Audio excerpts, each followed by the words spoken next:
Welcome in everyone to GDT Live. Today we got the Prospect Don joining us once again. We're going to talk all things Blackhawks in the 2025 NHL Draft. But first things first, Don, how you doing? I'm good. Thanks for having me on. Oh, it's a pleasure to always have you on. Let's go back to the draft. You and I talked a little bit yesterday. Prospect Don, myself and Dayton, we have a video coming out on YouTube tonight.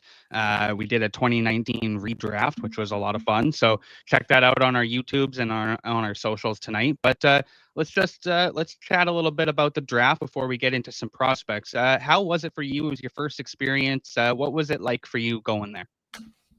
It was really cool because I was like meeting everybody for the first time on some aspects. I met a lot of people at the combine, but I could tell you going to the draft was a very cool experience. I know there were people that said it was a different experience because it was decentralized and whatnot, but the food was fantastic. We got to interview a lot of the players. They come to the third floor, and that's when we get to ask our questions. So, it was just an incredible experience. I definitely was shell shocked a little bit, but then after day two, I kind of settled in. So it was nice. What media member were you most starstruck by? I looked at myself in the mirror and I was like, wow, that's Prospect Don. No, I Oh, probably that's awesome. every single time I see Cam Robinson and Chris Peters, I'm like, wow, this is awesome. I ended up going out for drinks twice with Cam Robinson with a couple other people. So it kind of got like, okay, this guy's a real person. He like I could talk to him. So that kind of settled down. But I would say seeing Cam Robinson, even Steven Ellis, like just people that I've grown up watching in this space and gotten a lot better because of them. And for them to like kind of treat me like I was one of the guys, I think Mm. was very special.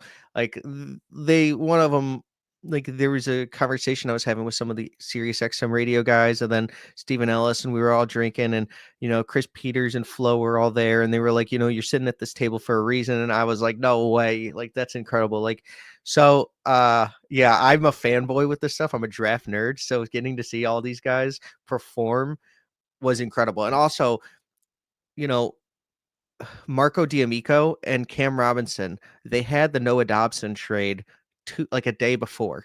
And I was just seeing how they were working because we were getting free drinks and stuff at one of this place at like Tom's Bar, and incredible bar. And they gave us free food and stuff. But just to see how Amico was maneuvering, how he tried to get the information, who the package was on Columbus's side too, because they were interested in Dobson. He got everything, Mm-hmm. but he couldn't tweet it out because the NHL was like, we want you to save it, blah, blah, blah, or whoever it was. But they didn't really want news breaking the day before the draft. They wanted it on the draft, and it wasn't solidified yet. But it was just so cool to see how breaking news happens when it's that of that magnitude. So yeah, it was pretty special to see how they operate. That's awesome. Yeah, watching the guys in their zone, kind of doing what they do best, right? Yep. Let's chat about Anton Frondell. Went number 3, of course. Did you? We talked to you last week a bit about this. I believe it was last week. But did you at all believe, you know, that he would go 2, or were you thinking he'd be available at 3 for Chicago? I didn't believe it until we were at the Tom's Watch Bar, and I was getting a lot of people come up to me and they're like, "You guys got Misa," and I'm like, "There's no chance we didn't get Misa." Um, I was really like persuaded by a lot of people that this was what was going to happen. I don't think anybody Mm, knew that it was smoke because there was really no reason for it to be smoke. It seemed like Misa was the pick the entire time, except the day before and a couple of days prior. But it really, the noise started coming the day before, and everybody was kind of saying that Frondell was going 2 to the Sharks. I think right.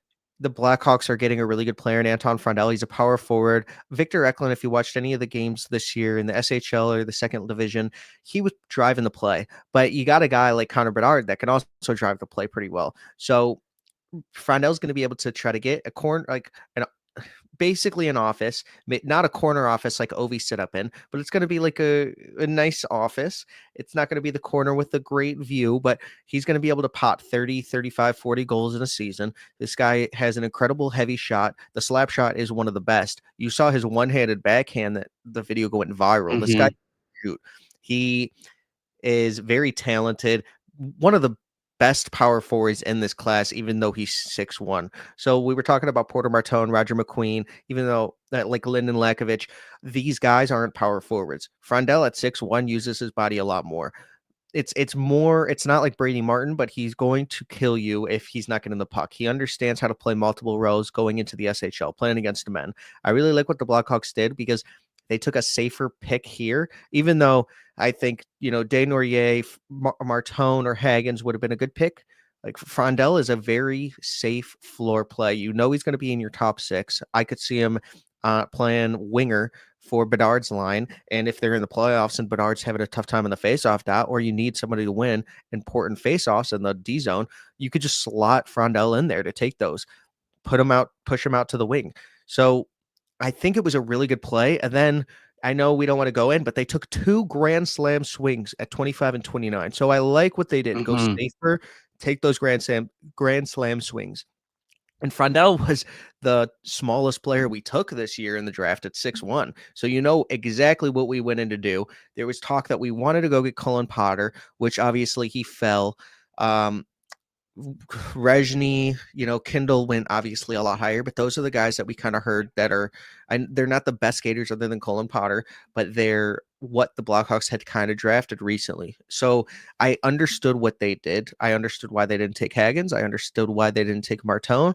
And overall, I think they had a good draft. I would love to talk about Nathan, who's one of your guys too. And it's just like the Blackhawks did good accumulating assets and what they need. Before we get to Nathan Bame, where do you see Frondell fitting now in the Blackhawks prospects? Is he like top 2, top 3? Like he's right there, right? Here's a batch of players. Nazar's not a prospect anymore, so he's not in my book. Yeah. It would be Frondell, Artie, Rinzel. I'm big on Rinzel, 6'5". He was a mystery box like you see in Family Guy. He could have been a boat or it could have been keys to a boat. Rinzel's a boat. Like he is somebody you take chances on. That's why I like the Mason West thing. The thing about Artem Levshinov is you see what right-handed defenseman, and Rinzel's a right-handed defenseman, but you're seeing what right-handed defensemen are going for right now. Like JJ Peterka plus, a third line forward for JJ Peterka, because you're getting a top 4 right-handed defenseman. That is what the market is right now. I understand that we could have obviously had Demidov, who would have been probably the number 1 prospect in our system, but Artie is probably higher on trade value than any player that we have in our prospect pool. So like, I think Frondell might be a better prospect and might be the better player, but for trade value reasons, Artem Levshinov and Rinzel might hold higher trade value just because what you're seeing on the market right now. So I would say top 3 for sure. He's number 1 in my heart because I think that he has the highest upside of becoming a star. Like you check the hockey prospecting from Byron Bader. He has him at an 87% star rate. It's the highest he's ever graded. So especially in the class, he was his number 1 player. A lot of people see this guy as a star.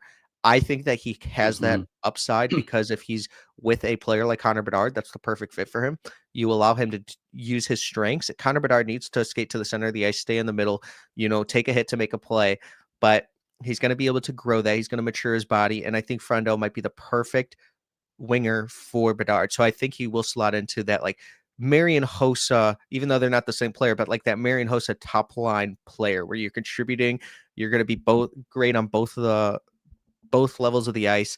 Transition is kind of where he could struggle, but the SHL, like I continue to say, it's bigger ice rinks. He's not going to get as tired. He doesn't need to move his feet as fast because it's not bigger ice. It's going to be a lot better transitioning to the American rink size. So I would say top 3. I would actually say top 2 in my book. I think he's number 1 for me, but for trade value wise, I would say 2. Okay. What about Mason West? So dual athlete, of course. We talked a little bit about him with you before you came on, before he was even a Blackhawks prospect. We talked about him, but what do you make of Mason West, and how do you see him fitting into Chicago if hockey is the route that ends up becoming his path? I love Mason West as a person, a hockey player and a football player. Everybody has their own passions. And I feel like it really is 50-50 for him. He has continued to say that he wants to win a championship for a high school championship for hockey, which he already did, as well as football. He wants to do it for his teammates. I love that answer. The only thing is the injury risk, but you have an injury risk with anything. Mark Eaton said you could get hit by a bus. I mean, I laughed at that at dev camp because I thought that was interesting and funny, but like it's true. You can get hurt doing anything. I herniated my disc just like turning, playing a game with my family at 4th of July. Like you never know when an injury is going to happen. And I like that this kid is 6'6" and a quarter. We needed that size. I like that his biggest strength is hockey IQ because when we're looking at people that are dual sport athletes, the one thing is, do they understand how to play the game? Hockey IQ is the biggest contributor to success in the NHL because it's split second decisions. So he already has that. He's a phenomenal passer with great vision. That's also his quarterback talking. But if you've never watched Mason West's highlight tape of him playing QB, it's scary because of how good he is. Kyler Murray took a signing bonus with the Athletics and had to give it back because he was drafted 9th overall to the A's or 8th. So like Yeah. money talks, and NIL deal in football is a lot bigger in NHL or with hockey NIL. We might not see that with Gavin McKenna going to Penn State, allegedly, but we're going to see that continue because the programs are only getting bigger. So I feel that going to Michigan State in 2026 is a really good idea for Mason West for his draft value because that means that he's Mhm. going to choose it. But just think, it's like anything. You have two decisions. You have a fallback option, you have a plan A and plan B. If plan A doesn't work out, he's playing football. But if plan because I do believe plan A is hockey, but he's got to understand like this is his career too. Like there's no promises being made that you're going to make the team at the 29th pick and there's also no promises that he's going to stick around if it doesn't go well with him. So I feel that this was a great upside play. I know giving up the 34th, 62 and a fifth in 2027 was a little bit tight just because you don't know what's going to happen because there's three risks with Mason West. The talent is obviously there, but is he going to make the NHL first? Is he going to get hurt in football? And is he going to continue to play football after all of this? Like those, and you're also drafting a junior in high school, which he Mhm. didn't know it was his draft eligible year this year. He actually had to be told because when asked about the Blackhawks, I truly do not believe that he knew that we were rebuilding. I don't think he knew that. When I was at the media scrums and we were asking him a bunch of questions, and he answered every single one of my questions like beautifully. Like he is somebody that's just so intelligent, in my opinion, with the hockey side too. But I don't think he knew that the Blackhawks were rebuilding. It seemed like he was kind of shocked. Um, you kind of know that the Blackhawks are rebuilding if you've watched the NHL recently or heard about it. Mhm. That's just something that concerned me. But other than that, I think Mason West is a phenomenal hockey player that actually has so much upside because he hasn't committed fully to hockey. His skating is going to continue to get better. Just his hockey IQ is going to allow him to be able to get to that next level, go to Michigan State and do all of those things. This is not like a Dean Letourneau pick where Dean Letourneau was picked high and there was hockey IQ concerns. There was if this guy can play. I mean, it's a lot different than Mason West. This guy can play at Yeah. Fargo. He was incredible. In limited time, 10 games, 1 goal and 9 assists, but it was because he didn't use his body either. He doesn't actually understand like a lot of what is going to help him like his puck handling. Like he's not a Zorofsky. He is not a Colin Potter skater, but he does a lot well that I think he's going to transition well. And I think this is a grand slam pick. The Blackhawks had 12 picks in the first 2 rounds of the next 3 years, including 2025. They have so many assets that they're going to be able to take these grand slam swings, which we saw at 25 that we'll talk about soon. But we knew that this was a player that we could pick. When I created my TikTok like last month and I had 5 followers. I posted 3 videos of Mason West that all got like combined a million views because everybody just wants to know Jeez. about Mason West. And I was like, why Mason West? Like, this is, I was putting up like Matthew Schaefer videos and it would get like 2 likes. And then Mason West would get like 8,000 likes. I was like, wow, a lot of people want to know a lot about this guy. It's very mysterious. He's a hot commodity, that's for sure. Let's talk about that player at 25 because I grew up, and I'm sure you know his brother too, Andre. He had a cup of coffee in the NHL. He was around with Carolina for a little bit. But what about Vacheslav Nestrasil? What do you make of his pick, Muskegon Lumberjack? He's going to, I believe it's UMass. Is that where he's UMass, yep. going? Mhm. Okay, yeah. So going to So UMass. What do you make of Nestrasil? mhm. I love Vaslav. Brother was a 3rd-round draft pick to the Red Wings way back when, Andre, and he has 4 brothers. This guy plays Fortnite. He lands at Tilted Towers, which shows his competitive edge. You know, you're going to get him because he wants to play against the best players. We had a little chuckle about that because I got to interview him. You know, Vaslav is really cool because he was always probably going to be the 25th pick. We've been hearing about it for about 2 months, Blackhawks fans. His camp reached out to me, so there was serious interest. They went to dinner together. I was like, why you texted me? I think you got the wrong number. I was like talking about like how this guy can play at 6'6". He is just an animal out there. He doesn't really understand how to use his body yet, but his hockey IQ, he needs to work on his skating, but his hockey IQ is there.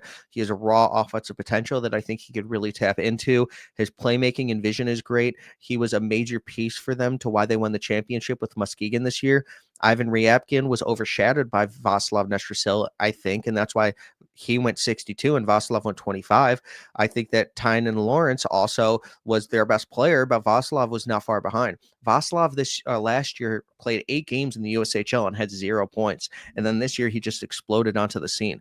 He's going to be able to get more comfortable as he continues to play at UMass. It's going to take him a little while, in my opinion. I think that if he has like 4 games and 0 points, people are going to start screaming. But this guy is somebody that needs to learn the pace of play as well as the physicality, and then he's going to just erupt. He's going to be one of those guys that has a monster second half in the NCAA level, and I like the UMass program.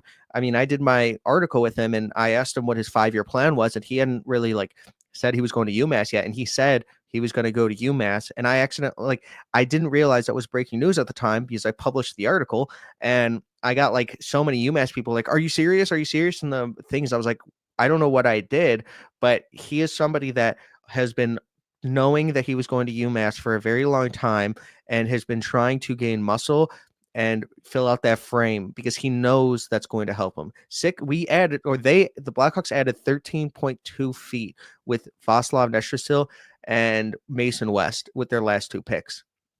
So I feel like there's an absolute star potential in either one of these guys, and I do believe that one of them will hit, and I really like taking the Grand Slam swings. Vaslav is just one of those guys that you want to root for. He's going to be a fan favorite.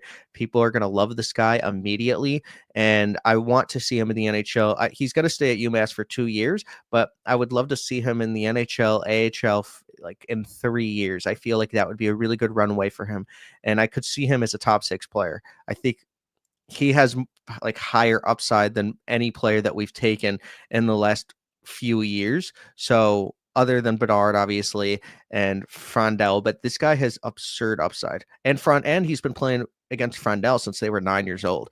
His dad sent a clip out that he made Anton fall in transition, and then Vaslav went between the legs for a goal. This guy's skilled, very skilled. That's awesome. God, what a draft for the Blackhawks, hey? Yeah, Let's yeah. let's chat about Nathan Bame. Uh, Obviously a guy from my backyard here in Kamloops. If for those of you that don't know, I work for the Blazers as well. I'm very familiar with Nathan Bame. 6'2", 205 pounds. And I'll just say a couple things here, and then I'll let you kind of take over. But this is a guy that I watched all year. He's got a lethal NHL shot. I had the chance to talk to a number of NHL scouts this year about him, and all they could really talk about was just how good of an NHL release he has. And there's physical tools with his game that he can become a power forward. So I really like it. 31 goals this year with Kamloops. He should have another big season next year. Probably 40 goals, I would imagine. He's scoring an absurd amount at every level he's reached. So I don't see him slowing down. And I had Craig Button on GDT Live here a couple of weeks ago, and Craig even noted that he thinks that Bame could very well be a player that you look at in 5 or 10 years and go, "Wow, how did he get selected there?" Mhm. So very intriguing player, I think, and definitely no bias, of course. One of my favorite players to get drafted. I really liked this pick. I ran up to Cam Robinson like directly after. It was like, where'd you have him in your rankings? And he had him somewhere in the late 40s, but it was really good value Yeah, from the Blackhawks. I feel like they targeted this guy. And this is usually when I like with the Blackhawks draft, like 65 to 67. We got Nick Lardis in this range. We got John Mustard. A lot of the players that are always following, we pick them up with our basically very early third round pick, but it's more of like a late second because you're getting these guys in the 40s that are falling to you. And I really like hmm this guy. He has really good like skills. I mean, just his shot, you can see it on film or video. This guy's an incredible shot. You're not going to like put 31 goals in the back of the net for no reason. This guy was getting in open space. He has a lot of upside at 6'2". He does have a more frame that he can add and become that more of a power forward than offensive forward. I think that the offensive skills are going to continue to stay with that size as well. It's not going to be like he's losing any of that shot power or skating because, like his playmaking is great. I feel like he is just a pick that the Blackhawks needed. Higher upside too. If he's gonna hit, he's gonna be a middle six player in my opinion, and going to be great on that power play. The Blackhawks are really emphasized on really good shots and also upside. Findell and Bame like have great shots, so I feel like this is going to be a really good pickup for the Blackhawks and somebody that yeah, is going to score a lot of goals and be very exciting for the Hawks to watch next year. Also, his youth team was also the Glen Lake Hawks. So I thought that was kind of cool. He was born to be a Hawk. So yeah. yeah. What can I So ask like what you saw in him like when you yeah, were first like watching and you're like what was your like oh man, this guy's a good moment with him? uh, just it's cliche as it is. It's his shooting capabilities. He picks corners like nobody else that I've seen in years on the Blazers. He's able to get the puck. He's able to slow down. When he slows down, he's able to just, he's able to scan, and that shot release that he has is just lethal. And for him to be able to pick the corners that he does, I think it's fantastic. Now his skating needs a bit of work. There's mechanics within his game that need work, but if he can polish out his game, I think he could be a 40 goal NHL player. As crazy as Mm. that sounds, I think he has what it takes to be a guy that can plot 30 to 40 goals home. So this is a big year for him. And this is a big growing year for him. It's a year for him to take a bit of leadership roles on as well. And I think that he's a player that really is gonna elevate to that next level. And one scout told me that, and I have to phrase this without naming him. So one Central Division NHL scout told me that he sees a lot of Jamie Benn in Nathan Bain, where you can watch where he's activated, and then some games he's not all there, but when you need him most, he shows up. And I Mm. think that that's a great way to describe how his draft year went. And that's no knock on on Bame or Ben at all. It's just kind of how the game fluctuates and his consistency does. But for me, it's all about the shot and how he's able to slow things down and just pick the corners that he wants, even if a goaltender is just ready for it. That was a great description. So even when the goalies know it's coming, they still can't stop it. That's when you know it's a good Yeah, shot. It exactly. And looks I think that's deceptive on something that film. he's it there, and that's just the thing, right? It's deceptive, and that's the thing that he's really tried to, that's his craft. He's really tried to focus on that is the shot. So I think that that's something that has got him this far and is going to get him even farther. Let me ask you a little bit about this one. Let's kind of get away from the Blackhawks a little bit and talk a bit about some. Well, unless hold up. unless there's any other Blackhawks players that were drafted that you really liked. Just to touch on Parker Holmes, because Hot Take Hockey was very excited it's when we took him. Shout out Hot Take Hockey. We're gonna do something tomorrow, but he Parker Holmes had 1 goal in 21 games, and I know people were like, "What is this going on?" He had 0 assists, and he is an upside play. This kid is very talented. I don't think that he's even touched the tip of the iceberg of his talent. He was hurt for majority of the season, and I feel like this is just one of those upside plays that Kyle Davidson is making. Also, we took Julius Sumpf. Like, he was very productive in the queue this Yeah. year. Very, very productive.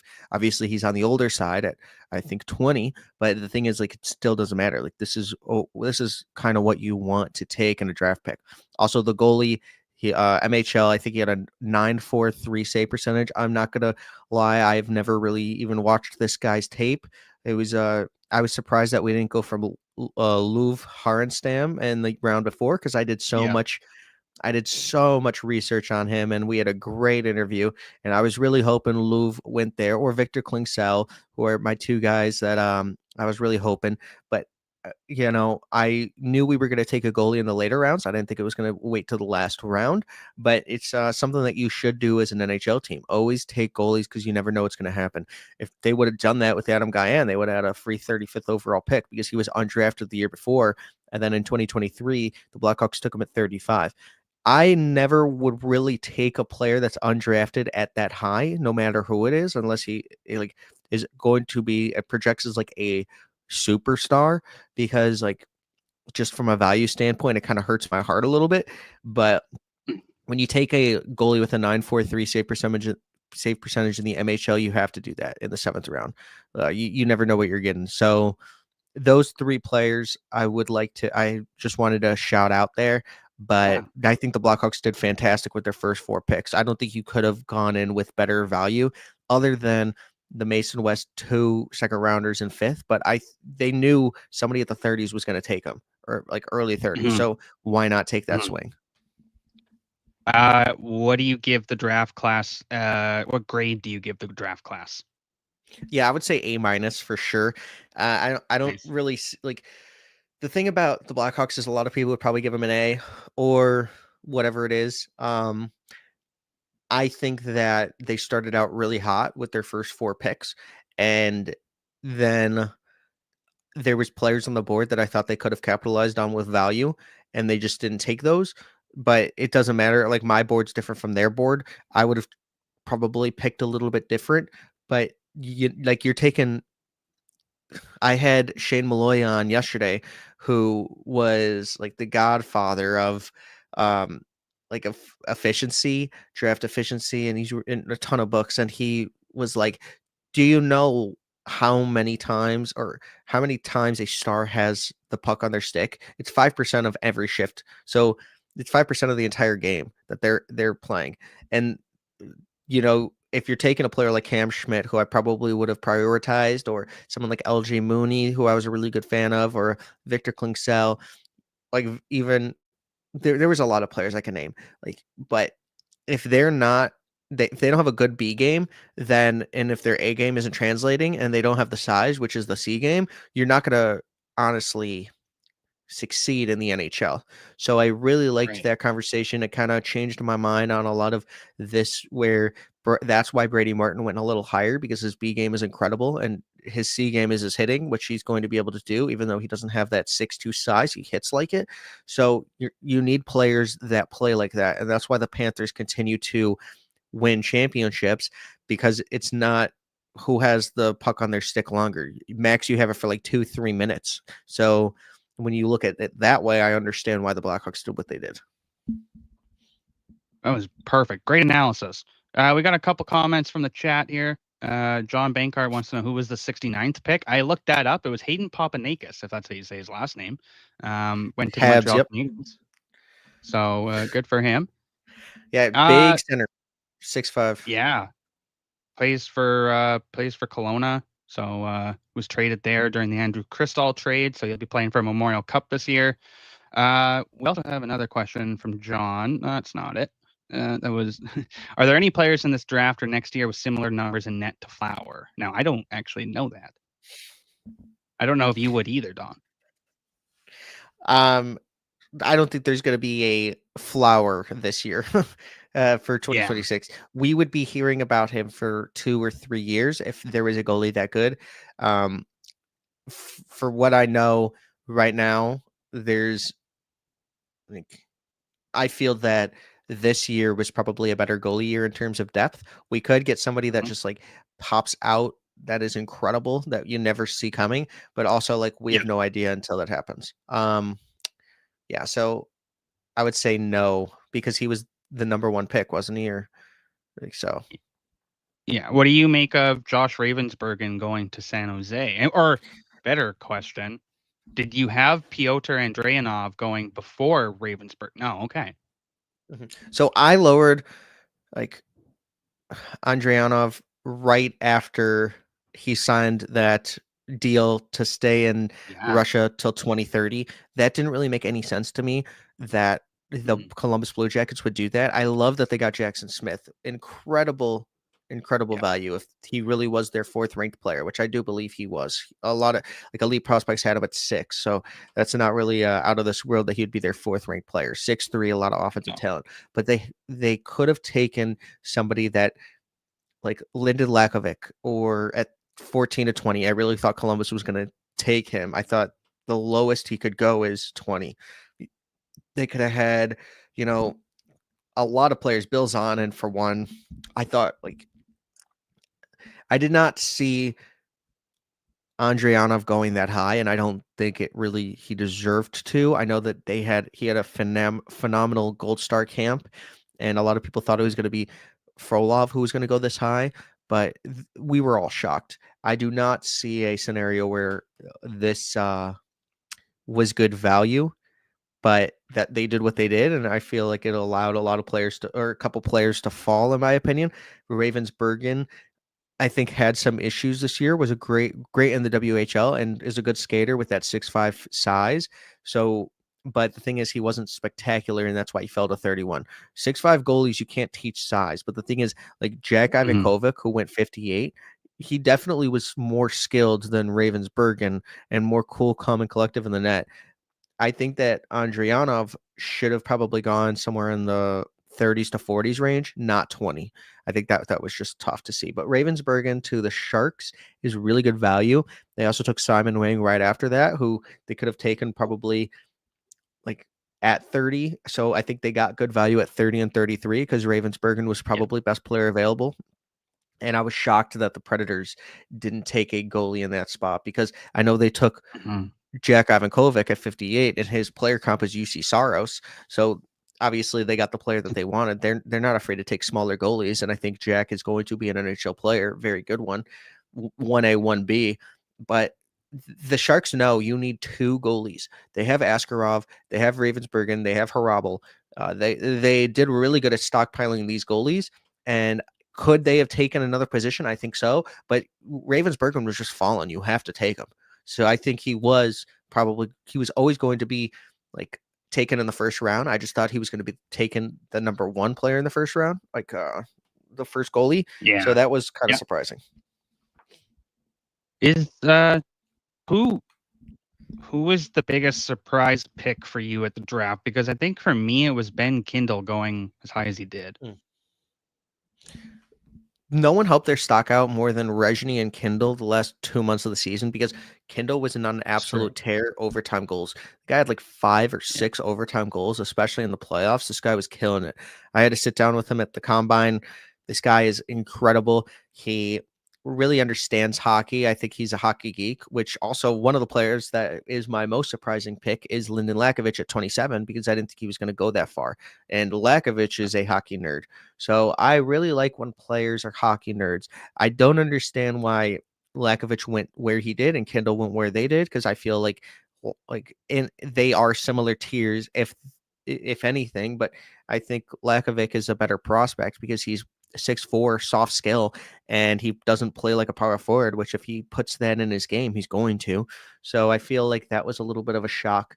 I would say Malcolm Spence going to 43 is a shock because of how low he went. I thought like the Islanders at 42 could have taken him. You pair Matthew Schaefer up with his best friend. I think that was kind Yeah. of a mistake. I know they went Prokhorov, who's a really good player and has an immense upside at 6'5" in the MHL, but you have a shot to get Matthew Schaefer, your number one franchise player now, a friend. I thought the Blackhawks should have done that when they took Guyan 35 with Bedard. Crystal was on the board and they were great friends. You have to get your guy a friend. I think it's just it will allow him to be feel at home more and feel like this isn't, it like it isn't bigger than it is. So I really thought Malcolm Spence, even though he's going to Michigan and I think he's going to excel there because I love that program, I thought that was also kind of shocking. And I'll say one more. I feel like, yeah, I think Victor Eklund going 16 was a shock. He should have went a lot higher than he did. I would have taken Victor Eklund over Kindle. No, nothing against Kindle. I just see more Victor Eklund as a pure top 6 player because how he uses his body. He's 5'11", but he plays like he's 6'3". He's not afraid Mm-hmm. to take a hit to make a play. Great vision, good scoring ability. He was driving play on Anton's line majority of the year. When you watch that tape and you watch Anton's tape, you always are like Victor Eklund was the one that was like popping out. Every Swedish player told me that Anton Frendell was the hardest player they've played against. So there's got to be something that doesn't show up on tape. But Victor Eklund is a boss, and I feel like this guy's going to be a star. So going to 16 with the Islanders, that was crazy. What do you make of LJ Mooney? Because that was a good pick by Montreal. We saw some of the highlights of him throughout Dev Camp, and like John pointed out in the chat, he's a guy that's going to flourish under Martin St. Louis. It seems like. Yeah, I brought LJ Mooney up before with Cam Schmidt, Adam Banach. I didn't put Adam Banach's name in there, but smaller players fell. Yeah. This was one of the biggest drafts of all time. And shout out Russ Cohen, who said that at the draft. But when it's Mhm. the biggest draft of all time, and these are the smallest players falling, there was not even one 6-foot kid that that was drafted on defense. No under 6-foot Yeah. defensive players. Like Luka Radojevich fell, and I feel like he has the talent to be an NHL player. Like you saw what Lane Hudson did, but there's probably 10% chance that anybody is a Lane Hudson, or like Yep. lower than that, but 10% chance that an under 6-foot defenseman's going to play over 200 games. So I feel that LJ Mooney has a really good shot. He's always been good. He's always been one of the top skilled players in his class. This guy has known that size was an issue, but he doesn't care. He was asked, is he still growing? And he's like, it doesn't matter. Obviously, that's probably a no. I don't think he is growing anymore, but he doesn't need to grow. He has so much No. skill. The guy has the puck on a string. I really love watching this guy play. If you watch his highlights over and over, you just fall in love with something that he does better. He plays a lot bigger than he Yep. is, but he's also playing like 3-on-3 hockey right now or 4-on-4. It's a little bit different. But get this man on a power play, he's going to excel. The Habs are not yeah, the Habs are not afraid to take smaller players. You saw with Cole Caulfield, you saw with Lane Hudson. They're going to be fine with LJ Moody. I think he's just going to be the next step, and the Habs continue to draft these steals. It's like Hurricanes, it's like the Capitals, it's like the Kings. They're Yep. somehow very efficient at drafting. So, and also for the Habs, getting Carlos Handel in the 6th round, who we talked about, Mm. incredible value. Incredible value. I was shocked that he was still there. So that doesn't make sense to me either. So Dayton's going to appreciate that comment. they did good.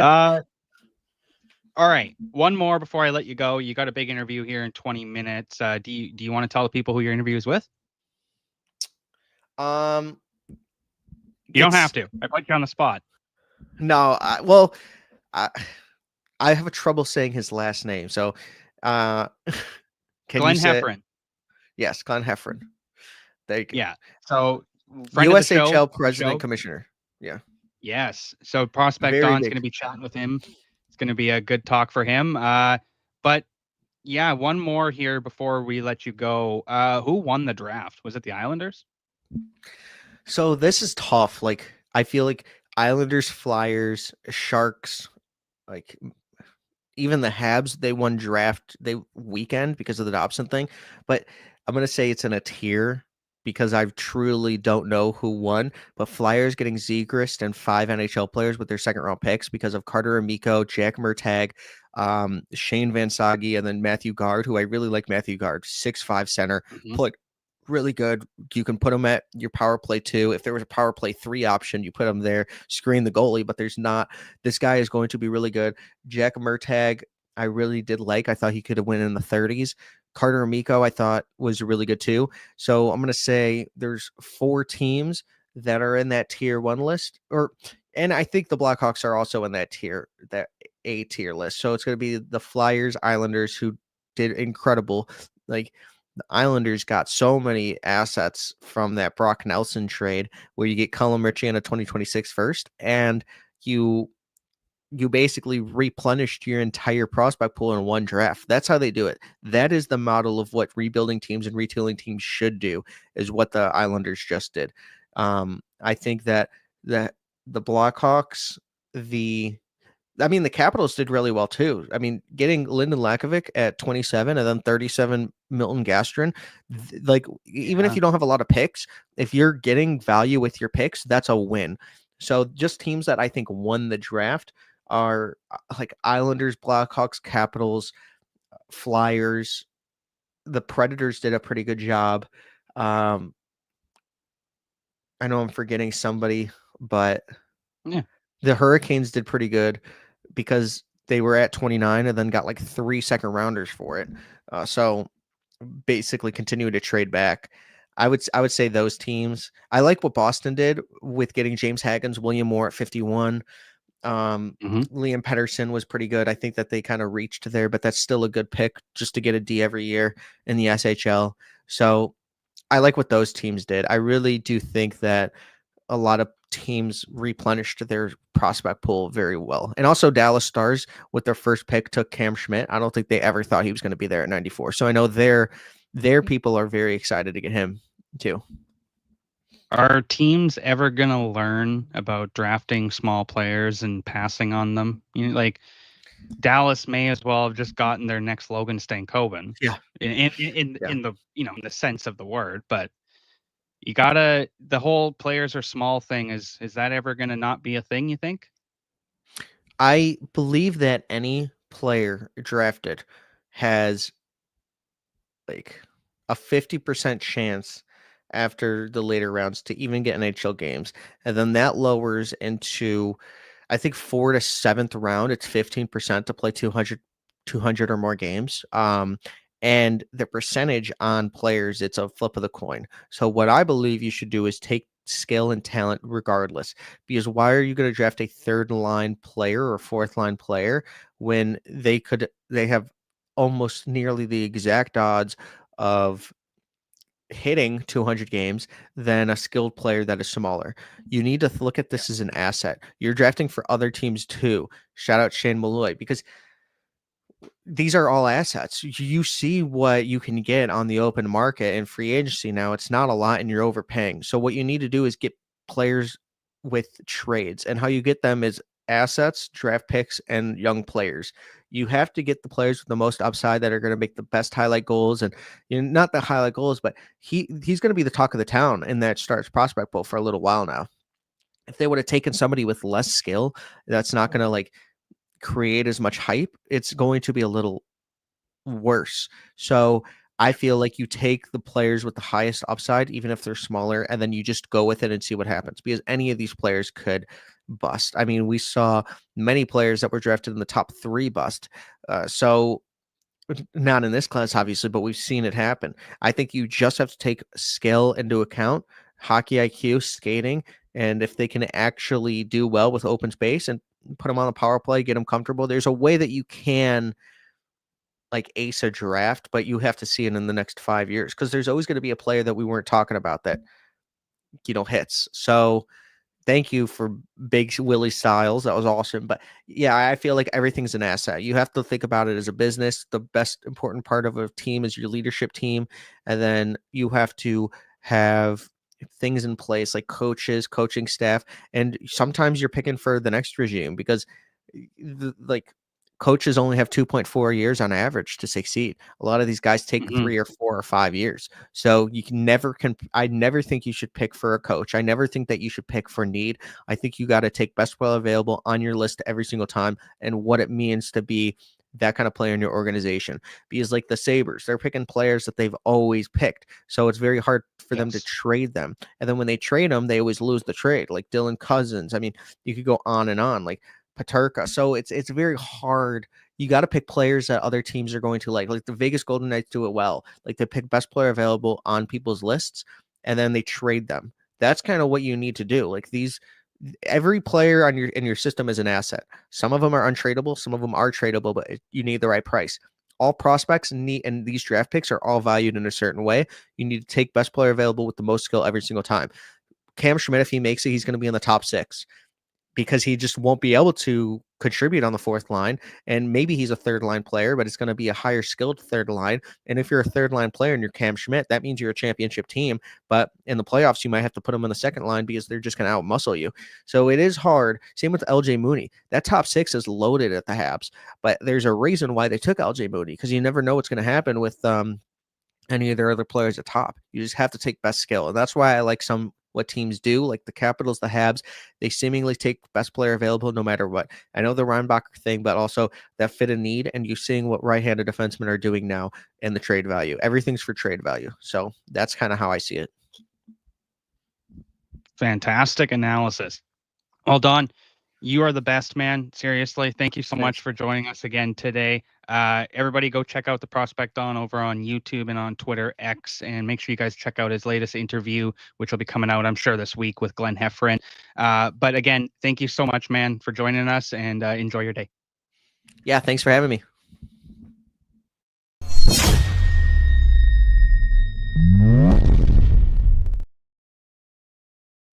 All right, everyone. That was a good talk with Don there. Lots of Blackhawks stuff. We covered pretty much everything. We'll cut here to a quick commercial break, and then I'll wrap up the show here and talk to you guys a little bit about what's coming up on this week.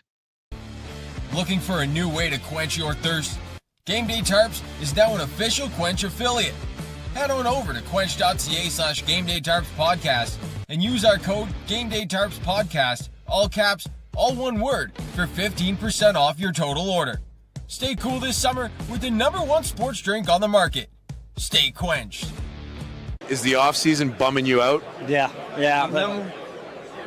Do you wish you had more hockey content to consume? Yeah. Well, head on over to patreon.com/GameDayTarps and check out all the exclusive content we have to offer. Behind the scenes videos, in-depth analysis, and so much more. Select a membership tier and enjoy the content made only for you. Only at patreon.com/GameDayTarps.